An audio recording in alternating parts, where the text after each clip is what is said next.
వాళ్ళందరూ ఇప్పుడు ఎలక్ట్ అవ్వాలా భవిష్యత్తులో? నోరు జాగ్రత్తగా పెట్టుకోవాలా? అదుపులో అంటే పెట్టుకోవాలా? నాకు తెలిసి ఒక 8-10 మంది దాకా వరకు మాత్రం ప్యూర్లీ ఇన్ఫ్లుయెన్స్డ్.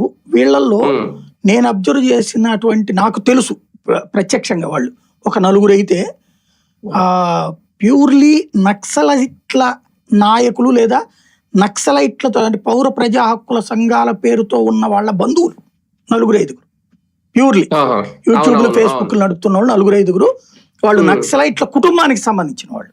ఓకే. వాళ్ళు జర్నలిజం లో కూడా అంటే ఇదివరకు నక్సలైట్ల కుటుంబాలకు సంబంధించినటువంటి వాళ్ళు తమని తాము కాపాడుకోవడానికి పోలీసులని కంట్రోల్ చేయడానికి జర్నలిజం ఎంచుకునేవాళ్ళు.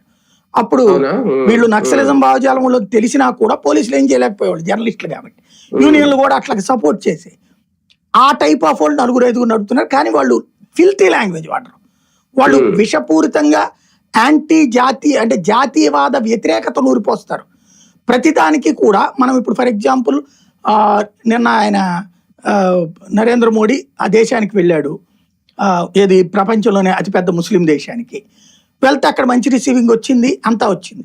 అక్కడ మనకి బ్రహ్మోస్ కొంటున్నారు, వాళ్ళు అస్త్రా కొంటున్నారు, మన ఈవీఎంలు అడిగారు, మన సంస్కృతి గురించి మాట్లాడారు, మా భాష కూడా సంస్కృతం అని చెప్పి మాట్లాడుకొచ్చారు. ఇదంతా బాగా జరిగింది ఈ ట్రిప్.